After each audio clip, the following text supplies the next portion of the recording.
This is essentially the fourth report that Daamn Talk has compiled on the hashtag Daamn wildfires.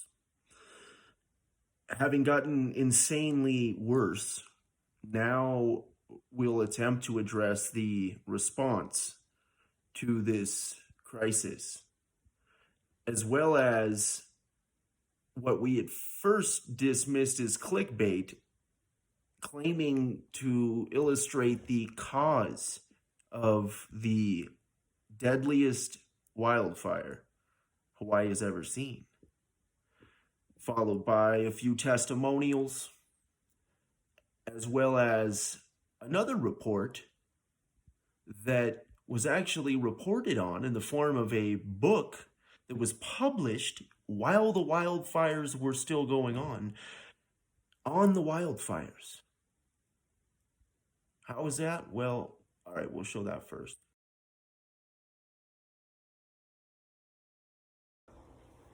Daamn Cam here with Daamn Talk. We've been a little preoccupied this morning, so we apologize for our appearance. We came across this story we had to share. We turned it into the Daily Daamn, interesting stories from around the world. This one about a book published on Amazon titled Fire and Fury, the story of Maui's 2023 wildfires and their implications on climate, by Dr. Miles Stones. Now, what has people talking is not the fact this is an Amazon bestseller, but the fact that this book was published on August 10th of 2023. Why is that interesting? Well, the fire started on August 8th. And they burnt until the 13th. The book says 6 people died. More than that. Dr. Milestones? Really? What is going on, people?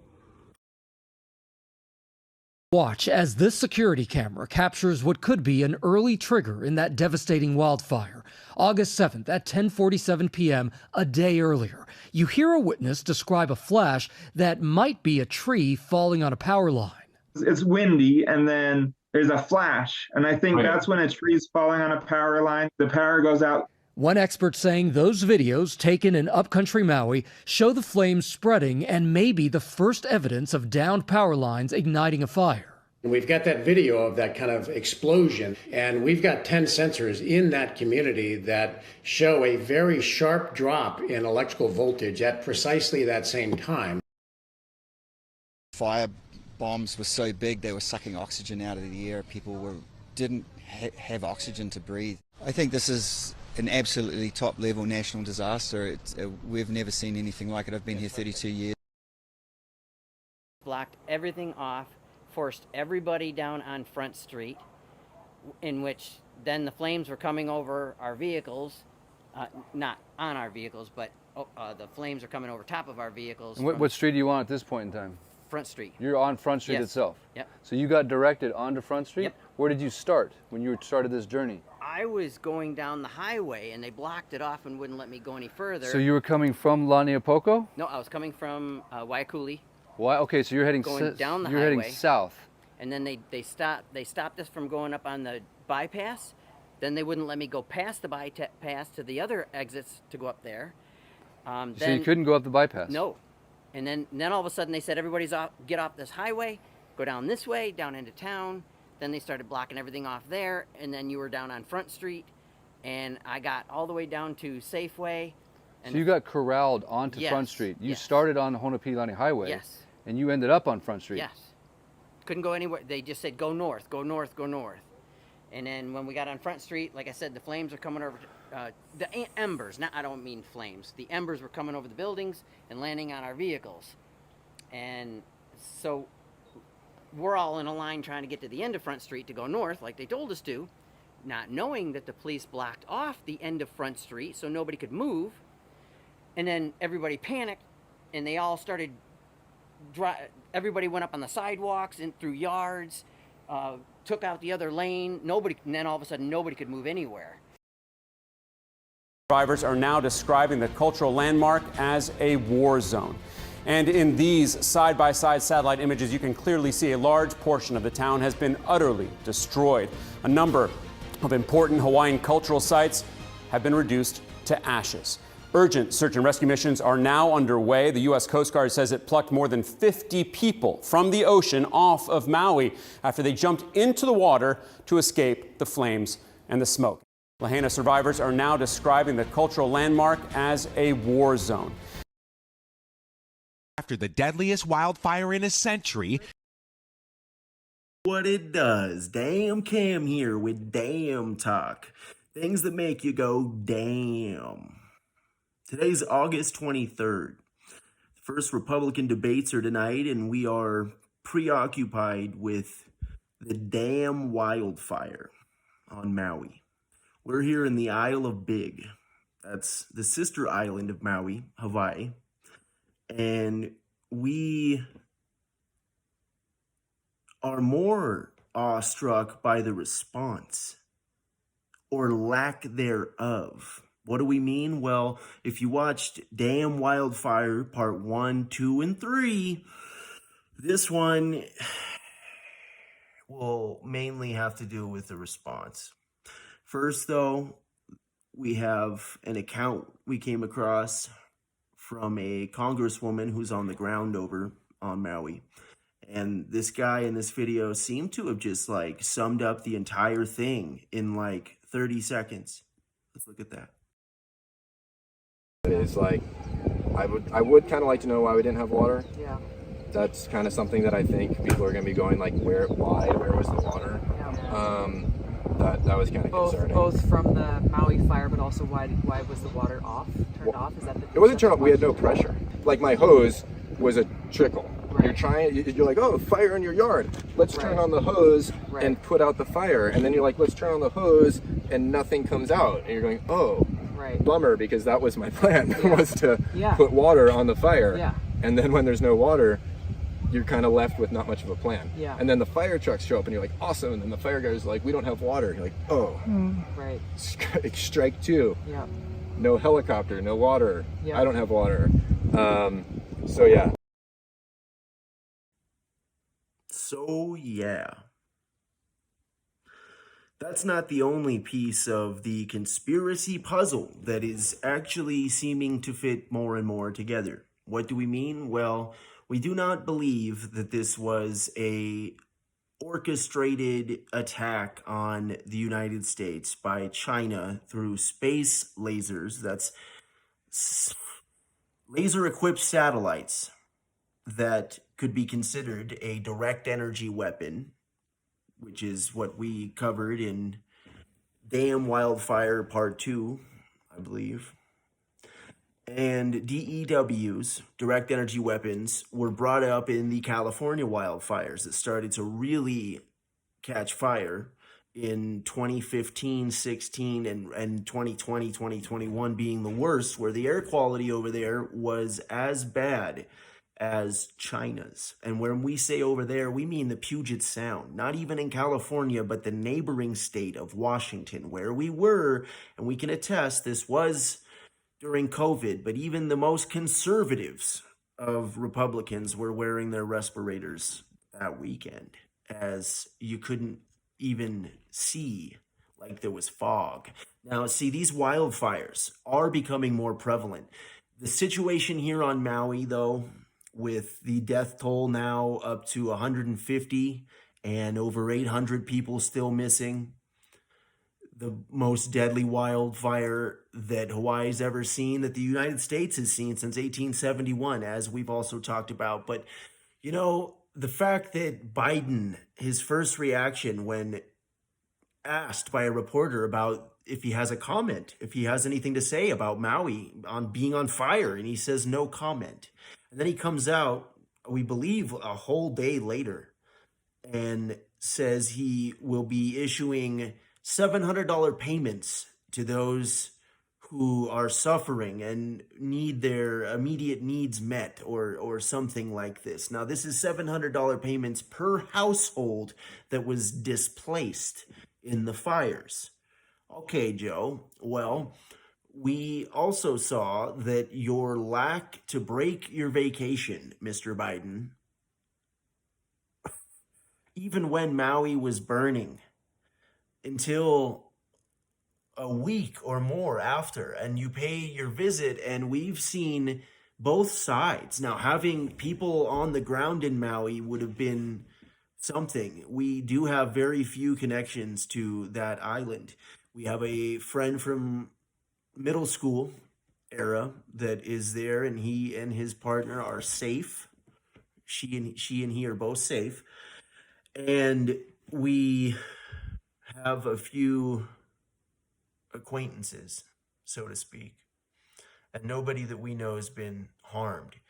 Though the fact that we can see people chanting F Joe Biden and let's go Brandon when the president did get to Maui and speak, the fact that there's videos going around of him falling asleep during the address, and the fact that he was on vacation, see all these different things. But then we also have media running cover.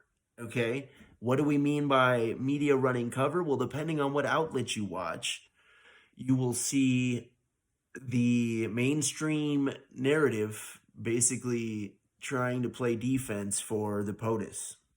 Take a look at this. It was all garbage. You look at the local newspapers, you look at the local reports, you listen to the local people. These weren't Democratic operatives. It was the Maui newspaper. Everybody in these newspapers glowing coverage, thanking the president for being there, saying it made such a difference, that he and Jill were so empathetic. They were so giving. They gave them hope. And again, just read the papers. And it's the same thing with this Joe Biden and his sleeping deal. You actually look at the longer video. He coughs. He bows his head like the woman next to him. He takes like 4 deep breaths, like he's trying to catch his breath. We don't know why. Maybe he was moved. And then he's like nodding, looks up. And yet the screaming headline says, Biden's sleeping, Biden's sleeping, Biden's sleeping. He coughs. And now look at this. Okay, goes down. He's been traveling a lot. Look at this. He takes 1, 2, catching his breath. By the way, the lady next to him several times, head bowed too, is very moving. And he's listening to the speaker. He goes, yes. He raises his head. Oh my God, it's the end of the world as we know it.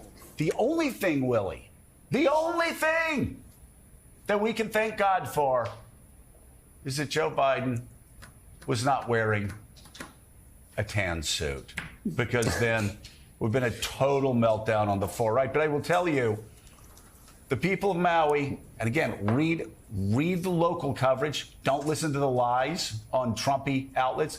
Read the local coverage. All incredibly positive. Wearing a tan suit, or perhaps even riding a bicycle. Even worse, Joe. That could have been big news as well. Yes. If you're watching this morning and you have no idea what we're talking about, it's because you live in the rational world where this was an insignificant moment, not a controversial one anyway. But you're right, it was on certain news outlets and by prominent hosts tweeting out the video and saying, what's wrong with the president? Watch the video and listen to the video. What's going on? They're talking about all the people who died, at least 100, with more than 800 missing in Maui.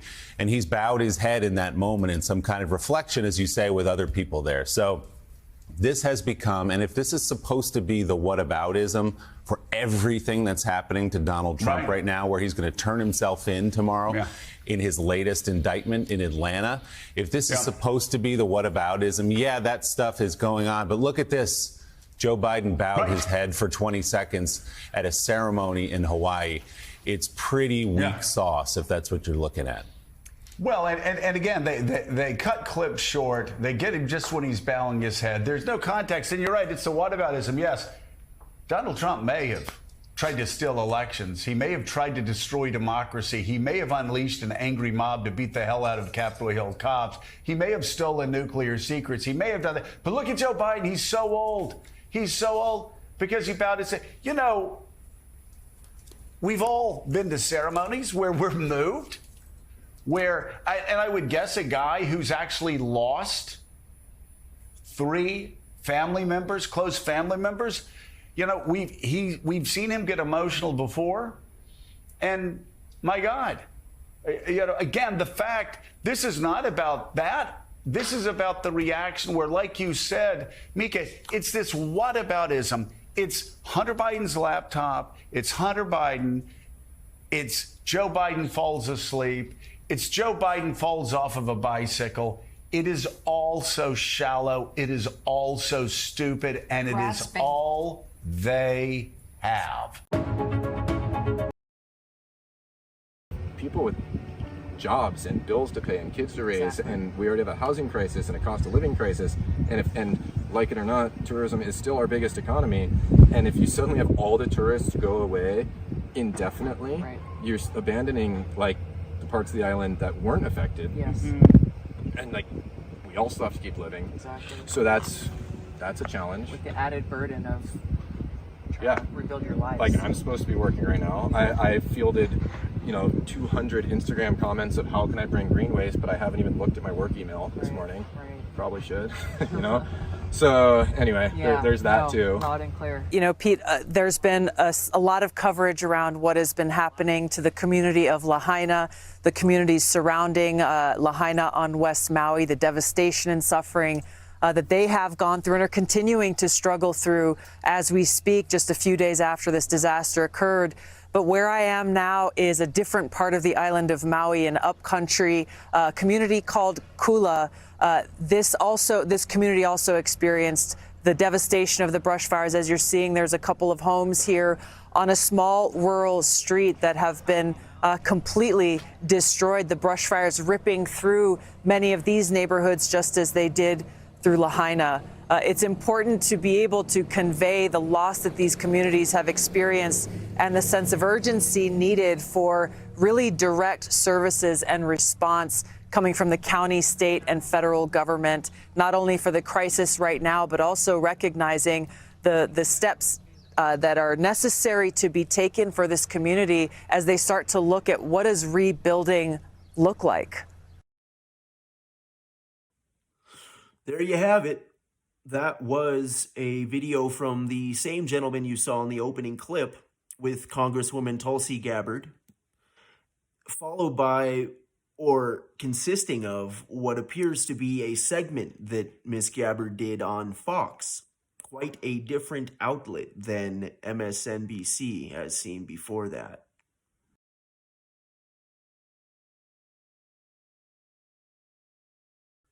There's a lot of outlets out there. So when we're trying to calculate which one we want to plug into,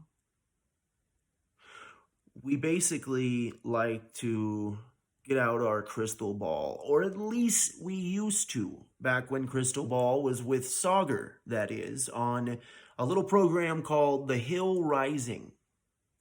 We discovered this channel, The Hill Rising, while working on Bernie Sanders' campaign way back in the day, when we were still under the impression that the government was deserving of more faith and trust and less questioning of authority.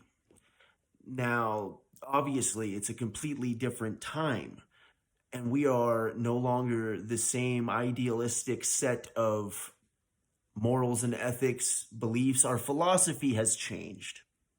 And with it, so has our taste. But our intake has rather remained the same, even though The Hill Rising got rid of Crystal Ball and Sauger, I believe his name is Sauger. Kind of a twist of Crystal representing the more liberal progressive values, Sauger trying to add a red hue to the conversation. It was quite informing, and maybe, just maybe, Sauger maybe aided in the transition that we underwent. No, not that kind of transition. One to a more free-thinking citizen.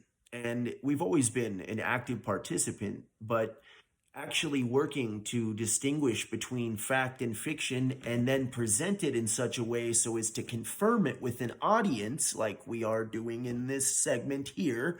That is what it is when we create a damn talk. And we used to like listening to Sauger and Crystal chop up their own damn talk, if you will. These two, though, well, we'll just play it for you here, but even this predominantly blue podcast. In further remarks, Biden called upon his experience with a small house fire. I don't want to compare difficulties, but we have a little sense, Jill and I, what it's like to lose a home. Years ago, now 15 years ago, I was in Washington doing Meet the Press. It was a sunny Sunday, and lightning struck at home on a little lake that's outside of our home, not a lake, a big pond, and hit a wire and came up underneath our home into the heating ducts, the air conditioning duct. To make a long story short, I almost lost my wife, my 67 Corvette, and my cat. But all kidding aside, I watched the firefighters, the way they responded. You know, there's an old expression. I grew up right across the street from a fire hall in Claymont, Delaware. Per an AP report about the 2004 incident, the fire in the Biden home was a, quote, small fire that was contained to the kitchen. The president tweeted yesterday, "We're in this for as long as it takes, and we're going to rebuild the way the people of Maui want to rebuild." But this viral video is circulating now that appears to show Biden nodding off during a ceremony in Maui. Here is that. Never met before. We are a community that relies on family, on ohana, whether by blood or by friendship. But like many others, my son's home burned down. My daughter's home burned down. You think he'd be well rested since he cut a holiday short to go to Maui long after some people thought he should have been on the scene. So what do you make of him both nodding off and how he chose to try to connect with the audience? I've spent almost all of my life in Hawaii, represented this community for 8 years while I served in Congress. And to say that my heart breaks sounds too small to convey not only what I'm experiencing, but really more importantly, what this community is going through. And to know that the best support that they have gotten so far has come from each other. That's what's so maddening to me, is that I know that the resources are available to meet every single need that the community of Maui has, from here in Kula and upcountry Maui all the way to West Maui and everywhere in between. There are those who are directly impacted, who've lost their homes. There are communities who've been cut off either because of no power, like this community, no water, no communications ability to convey, hey, here's the resources that we need. And so they're really relying on each other. I know that this is an overwhelming catastrophe for the county leadership to deal with. It's a new administration that's just come in. But look, the state and FEMA, they are the ones who have the ability to mobilize the humanitarian assistance and disaster relief resources that the U.S. military has based here in Hawaii and that are commonly deployed to support other countries during their time of need. That is what needs to happen yesterday, right here in Maui County. And that's what I'm urging these leaders. I don't know what they're waiting for, but this should have happened earlier on. Why do you think it's not happening?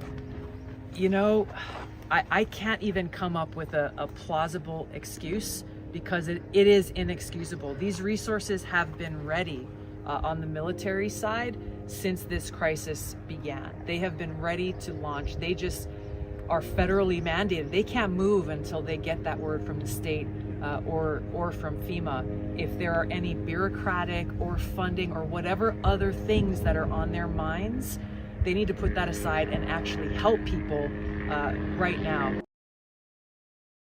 Well, it looks like we could have just as easily hashtagged this Tulsi Gabbard as we did Daamn wildfire. That's okay, though. We are all about damn-worthy content wherever it comes from. We do not fill our bucket with one tap. We still visit the aforementioned avenues of regurgitated nuggets of information. However, we found different free-flowing streams, if you will. Many of them over on locals.com. Tulsi Gabbard is someone we were unaware of before Hillary Clinton. Tulsi went up against Hillary and Kamala Harris, was where she really got a lot of national spotlight back in 2020 when Tulsi basically tore Kamala a new elbow. But it's not the saying. Damn. Yeah, it was something else. And since then, a lot more people are familiar with her work. She has the Tulsi Gabbard podcast, etc., etc. We will cut to this most recent appearance she did on Gutfeld. Greg Gutfeld, basically Fox tried to get this guy to kind of replace the ratings that Tucker Carlson got them before Fox let Tucker go. Nothing against Gutfeld, he's just no Tucker. Anyway, this was in response to a question about whether or not Biden was taking the national threats serious enough and what they were. Let's check this one out. You know, what was interesting is he's talking about, the existential threat of climate change. And I actually saw an interview that Tony Blinken did on 60 Minutes Australia a few days ago, where he was asked directly by the 60 Minutes reporter saying, what is the biggest threat facing humanity? Is it nuclear war with Russia, or is it climate change? He basically said, oh, well, they're kind of equal, but there's no doubt that climate change is the most existential threat we face. In his entire 4-paragraph response, he did not once use the words nuclear war. Amazing. So they're spending all this time focusing, telling people, you got to be afraid for your lives because of climate change. And yet they're doing so to hide the fact that they are leading us to the brink of nuclear war that would destroy all of humanity.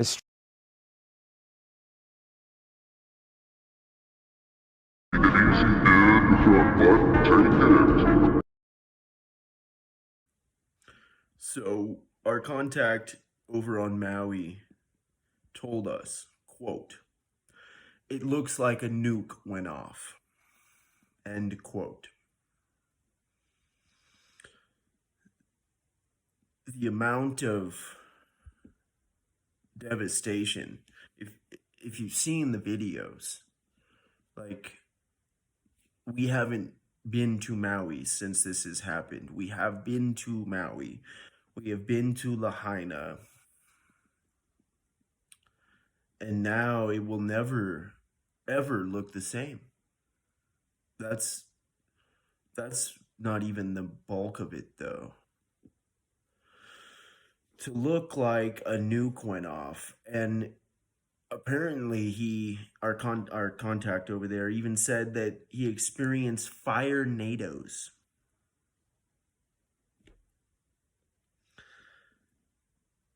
It's baffling. It's really baffling. The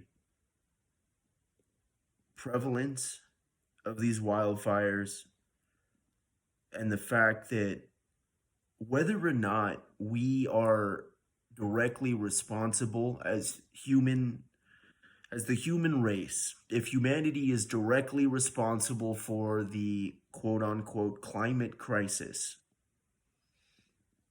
even if we are, it is apparent, we would argue, that it is being used by some very powerful interests to carry out some sort of massive restructuring plan. On face value, it screams conspiracy. But remember, conspiracy theory was just a term created by the feds in order to discredit those who questioned the Kennedy assassination. Look it up. CIA actually was behind that one. They fed it to all the mainstream outlets and said, if you repeat this enough, it will become true. Well, they may not have said that, but that's what they meant. We will and what is this random jumbled report on the lack of a response by including somebody who we discovered over the last year that is doing something damn worthy. They are carrying out a short, informative discussion highlighting cultural, political affairs, somewhat like we once did, and will do yet again with your damn help. We are constructing the studio, that is the Daamn studio, so we can host Daamn Talk once again and take back the legacy from Nurmag Black. We can carry on what he started and bring a spiritual, political philosophy into the limelight, opening up all of these answers and questioning the answers. We're more about questioning answers than answering questions. You may hear something you didn't know within the confines of DTDJO. Don't just obey. However, we are mainly here to amplify your voice, to find our voice within the commonality of our mutual message.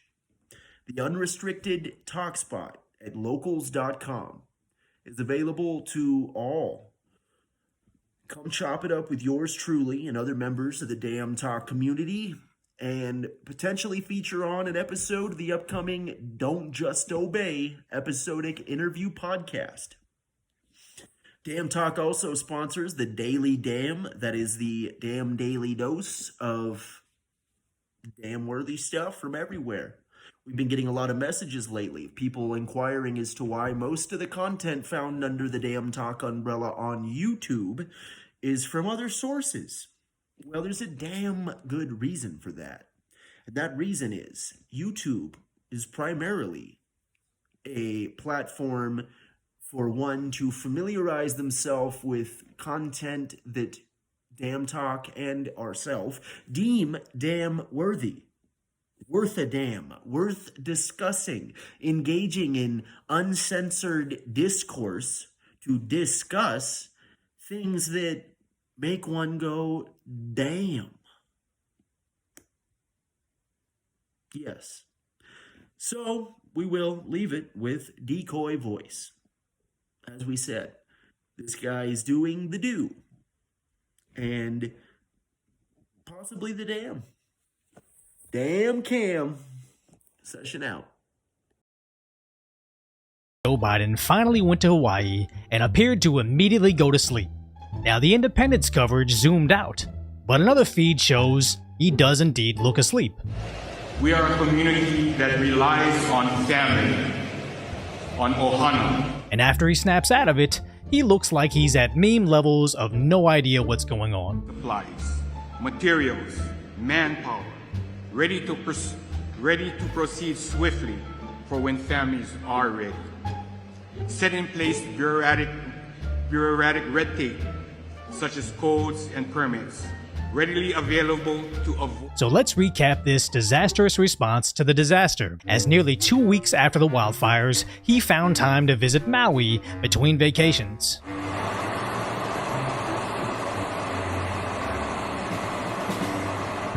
As after blaming emissions for exasperating the flames, it appears they arrived in every single SUV available on the island. And residents booed him as they drove by. Wow, he's finally here! Wow, yeah! Awesome. Yeah, thanks for nothing! You! And basically booed him throughout his entire visit.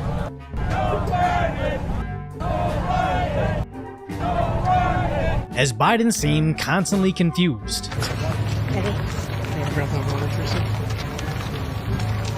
And And the sad part here is, it didn't alarm the Hawaiian senator escorting him away. As you recall, he was the same guy that shared images of the devastation, but couldn't help but smirk while talking about the money flowing in. Senator, it's great to have you under awful circumstances. Thanks, Chris, for doing this, and thank you for your kind words. And I just want to thank everybody across the country and across the world for the solidarity and the support and the money that is pouring in, because Then Biden compared the loss of potentially 1,000 people in Maui to a small fire in his kitchen back in 2004. I don't want to compare difficulties, but we have a little sense, Jill and I, what it's like to lose a home. Years ago, now 15 years ago, I was watching the press on a sunny Sunday. Lightning struck the home on the lake outside our home, Lake Pond. It hit the wire underneath our home. Make a long story short, I almost lost my wife, my 67 Corvette, and my cat. Before jetting off to his next vacay in Lake Tahoe.